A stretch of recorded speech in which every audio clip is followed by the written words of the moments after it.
이 국내 폭력과 가혹행위 사실감 있게 다뤄서 화제에 오른 작품 바로 넷플릭스 드라마 DP인데요. 이번엔 이 드라마의 흥행 비결은 뭔지, 또 이 드라마에서 묘사한 국내 가혹행위 관련 논란 등에 대해서 이 김원식 대중문화평론가 연결해서 자세한 얘기 나눠보겠습니다. 네, 평론가님 잘 들리시죠?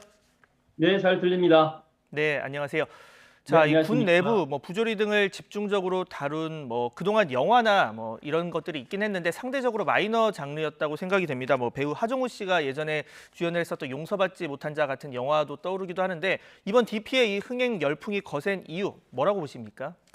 일단은 아무래도 트라우마를 건드렸기 때문이라고 생각이 듭니다. 무엇보다도 군대 생활을 했던 20, 30대의 뜨거운 호응을 받고 있는데요. 그동안의 다른 콘텐츠보다도 훨씬 더 사실적으로 그리고 있기 때문이고요. 무엇보다도 이 현실적인 그런 사례들을 많이 가미하고 있기 때문입니다.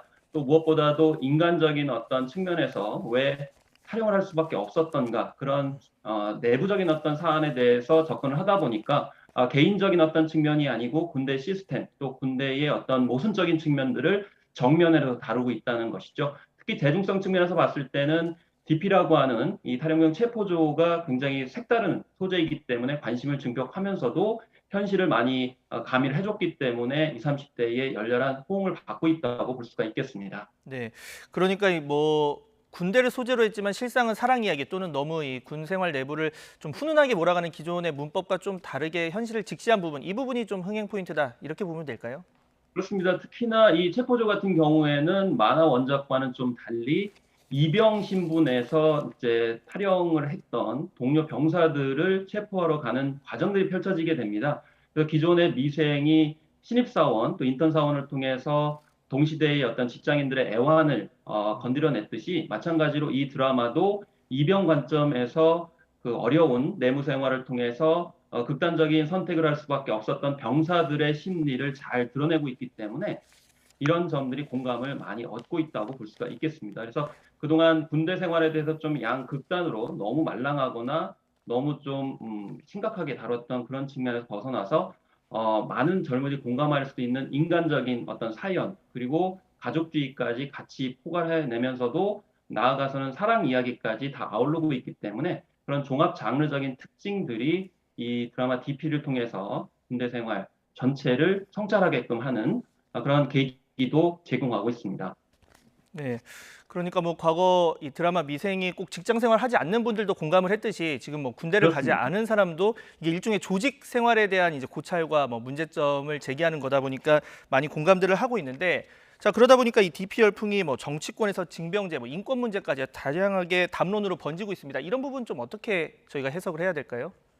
근데 사실 그동안에는 이 군대 문제라는 거는 주로 남성들에게만 해당된다라고 생각할 수도 있었거든요. 그런데 최근에 여부사관들을 중심으로 해서 또 어려운 상황들, 또 극단적인 선택, 성추행 문제, 성폭행 문제들도 부각이 되고 있습니다. 그런 차원에서 이거는 남녀 문제만의 그런 해당되는 사안이 아니고 군대 전체에 대한 문제점들, 이런 점들을 공론화시킬 수 있는 그런 상황 속에서 드라마 DP가 또 이제 선을 보이게 되면서 군대에 관련된 대선 후보들의 정책적 공약까지도 낸다라고 볼 수가 있겠습니다. 그래서 가혹행위에 관련돼서 모병제에 관련된 정치권의 담론들도 있는데요. 물론 이 모병제를 선택한다고 해서 모든 것이 다 해결되느냐? 그건 좀 차후에 또 논쟁을 할 필요성이 있겠지만 결과적으로는 모병제냐 징병제냐를 넘어서서 군대 자체가 개인의 인권이라든지 또 타율적인 어떤 형태로 강압적으로 운영이 되다 보면은 결국엔 똑같은 일들은 이제 반복할 수밖에 없다라는 문제의식을 또 공유하게 됩니다.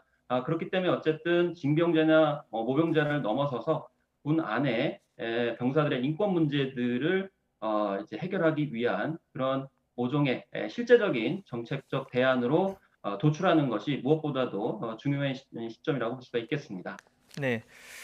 자, 이 드라마 속에 각종 등장한 부조리를 두고 논란도 나오고 있습니다. 이게 픽션, 그러니까 현실에서 있을 법한 일을 드라마로 구현을 한 건데 한쪽에서는 충분히 있을 수 있는 일이다 이렇게 주장을 하고 있고 또 한편에선 일부지만 2014년에는 이게 불가능한 일이다 다소 과장이 섞였다 이렇게 의견이 좀 갈리고 있는데 당국의 공식 반응까지 나왔습니다. 이런 부분은 좀 어떻게 봐야 될까요? 사실 이제 군 관계자 입장에서 봤을 때는 좀 불편할 거라고 생각이 듭니다. 근데 우리가 이제 생각해 봐야 될 것이 1990년대에는 1980년대보다 나았다. 또 2000년대 초반에는 1990년대 후반보다는 나았다. 계속 이렇게 했음에도 불구하고 군 안에서의 사건 사고, 인권 유린 사태는 계속 나왔거든요. 물론 군 내부에서도 병영 혁신 노력을 통해 가지고 군 인권 개선을 위해서 많은 노력을 해온 것은 사실입니다. 그렇지만은 보이지 않게 계속 인권 유린이라든지 이런 여러 가지 문제들이 많이 발생을 하고 있고, 실제로 한 해 동안 군 지역을 이탈하는 군무 이탈자들은 여전히 많이 나오고 있는 그런 상황입니다. 그렇기 때문에 뭐 군 내부에서 혁신을 하고 있기 때문에 2014년도 그런 상황들을 지금에서 적용하는 건 타당하지 않다. 이렇게 항변하기보다는 그 사이에 계속 일어나고 있는 군 내부 문제, 특히 이제 성적 문제뿐만이 아니고 인권 유린 문제 같은 경우 계속 지속적으로 살펴봐야 되는 측면이 있다고 생각이 들고요. 또 한편으로는 이 사병들이 머무는 공간 같은 경우는 특히 간부들이 모를 수 있는 어떤 지점들이 계속 있다고 볼 수가 있겠습니다. 그런 점에서는 뭐 그런 군 관계자의 발언과 상관없이 어떤 사각지대는 없는지를 계속 살펴봐야 되는 것이 필요하고요. 이 순간에도 또 다른 그런 인권 유린 사태가 있을 수 있기 때문에 병영 개선 노력과는 다르게 계속 성찰을 해야 될 부분이라고 생각합니다. 네. 자, 이 작품을 두고 이 결이 다른 밀리터리물이다 뭐 이런 얘기가 나오고 있는데 뭐 기존에 진짜 사나이 이런 것도 있었고 또 강철 부대 다들 뭐 경쟁을 강조하고 그 안에서 좀 훈훈함 이런 부분을 이제 부각을 했다면 좀 밀리터리 소재 프로그램이 같은 사랑을 받고 있지만 좀 결이 다르다 이런 분석들이 나오고 있거든요. 어떻게 네. 보십니까? 밀리터리 콘텐츠에 관련돼서는 크게 세 가지가 있습니다. 첫 번째는 병영 체험 형식이 있을 수 있고요. 특히 예. 예능 프로그램에 저런 방식들이 많이 나왔습니다.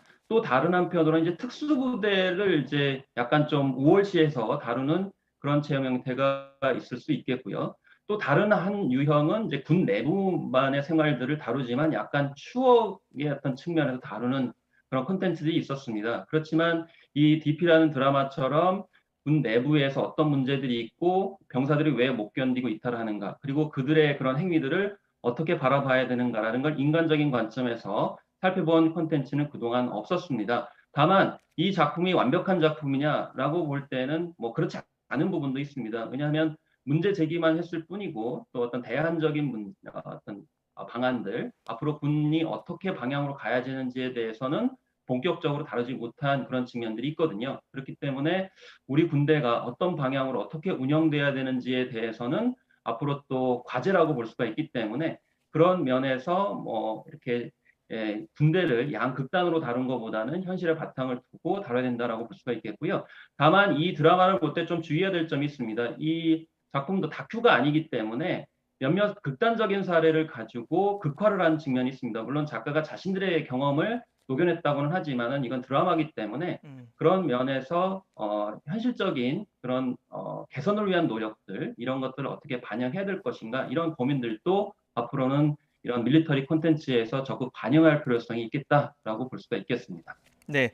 자, 마지막 질문을 좀 드리겠습니다. 그동안은 좀 이런 군대 이야기를 다룬 뭐 제작물 같은 경우에 좀 드라마나 뭐 주 시청층이 뭐 여성 뭐 40대, 50대 뭐 이렇다 보니까 좀 인기가 있을까 해서 기피하는 경우도 있었는데 자, 이걸 보고 이 남성 시청자들 2030 세대 중에 남성 시청자들의 드라마 소비가 그만큼 늘었다 이렇게 볼 수 있을지 하나랑 또 다른 통계를 보면 이 DP가 우리나라뿐 아니라 아시아권에서도 좀 이 넷플릭스 중에 시청 상위권을 달리고 있습니다. 이게 뭐 군대에 국한되지 않는 좀 보편적인 이야기를 담았다라는 해석도 나오고 있는데 이 부분 좀 어떻게 보시는지요? 물론 이제 일부에서는 이런 우리나라의 군대의 안 좋은 모습을 드라마화해서 세계에 공개하는 것이 과연 타당하겠는가 이런 지적도 합니다. 그렇지만 지금 해외에서 반응이 이제 굉장히 좋습니다. 그런데 그 반응이 좋은 국가들을 보니까 대체적으로 징병제 하에서 자신의 의사와는 상관없이 군대 생활을 해야 되는 국가의 젊은이들이 많이 이제 열혈적으로 시청을 하고 있습니다. 이건 뭐냐면은 굉장히 우리만의 특수한 상황이라고 생각을 했는데 오히려 세계적으로도 호응이 될 수 있다라는 점, 이 점이 우리가 이제 콘텐츠 제작에서 특히 한류 관점에서 바라봐야 될 점이라고 보겠습니다. 특히나 이제 이런 온라인 동영상 플랫폼 같은 경우에는 요즘에 지역의 특색을 살린 작품을 전폭적으로 지지를 해주고 있습니다. 만약에 이 작품이 우리나라의 어떤 방송 제작 현실에서 제작했다 그러면 과연 이렇게까지 그렸을 수 있을까라는 생각도 해보거든요. 그렇기 때문에 우리만의 어떤 특수한 상황을 그린 드라마가 오히려 보편성을 가질 수 있다라는 점에서 생각을 했을 때 앞으로도 우리만의 어떤 현실을 다룬 작품들도 잘만 자율적으로 제작이 되면은 세계적으로 공감을 얻고 뭐 콘텐츠 산업적인 측면에서 봤을 때도 성과를 보일 수 있다는 것을 이런 드라마를 통해서 알 수가 있다고 볼 수 있겠습니다. 네, 뭐 정치권에서 다양한 반응이 나오고 있는데 앞으로 이런 드라마 나오면 에이 저 말도 안 되지라는 상황이 되도록 좀 처우 개선 많이 노력을 해야겠다는 생각이 들고요. 자, 지금까지 김원식 대중문화평론가였습니다. 오늘 말씀 감사합니다. 예, 감사합니다.